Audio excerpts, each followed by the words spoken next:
అందరికీ ఎలా ఉన్నారు, బాగున్నారా? ఈరోజు వీడియో ఏంటంటే కాకరకాయ ఫ్రై అండి.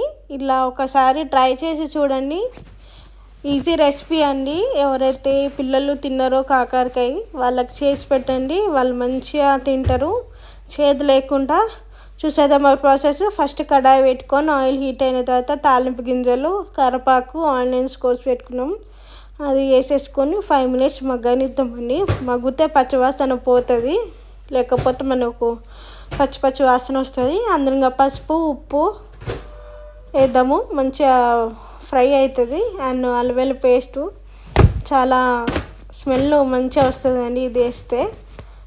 అండ్ మనం కోసి పెట్టుకున్న కాకరకాయ కూడా వేద్దాం. 4 కాయలు కోసానండి నేను.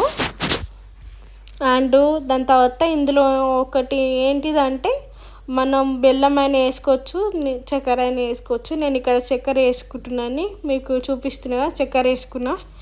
ఇట్లా చక్కెర వేసుకొని ఒక 5 మినిట్స్ మగ్గనిచ్చిన తర్వాత ఇట్లా ఉంటుందండి. కొంచెం నేను హై ఫ్లేమ్లో పెట్టా కాబట్టి మీరు కొంచెం లో ఫ్లేమ్లో పెట్టండి. నేను మర్చిపోయి హై ఫ్లేమ్లో పెట్టిన. అండ్ ఇంకొకటి 1 టమాటా కట్ చేసుకొని పెట్టుకుందాం. అండ్ ఒక 5 మినిట్స్ కూడా ఇది కూడా 5 మినిట్స్ మగ్గాలి కాబట్టి 5 మినిట్స్ మూత పెట్టేసుకొని దాని తర్వాత ఉప్పు, కారం, ధనియాల పొడి, కొత్తిమీర, గరం మసాలా వేసుకొని మీరు తగినంత కారం కూడా వేసుకోండి అండి. నేను 2 టేబుల్ స్పూన్ వేసాను, ఎందుకంటే నాది కొంచెం ఘాటు ఎక్కువ ఉంది, పాప తింటుందని నేను కొంచెమే వేసాను. మీరు ఒకసారి ఇట్లా ట్రై చేసి పెట్టండి అండి. పిల్లలకైనా ఎవరికైనా పెద్దవాళ్ళకైనా ఎవరైతే ఇష్టపడారో కాకరకాయ ఒకసారి ఇట్లా ట్రై చేసి చూడండి. అన్నములో అయితే సూపర్ ఉంటుందండి.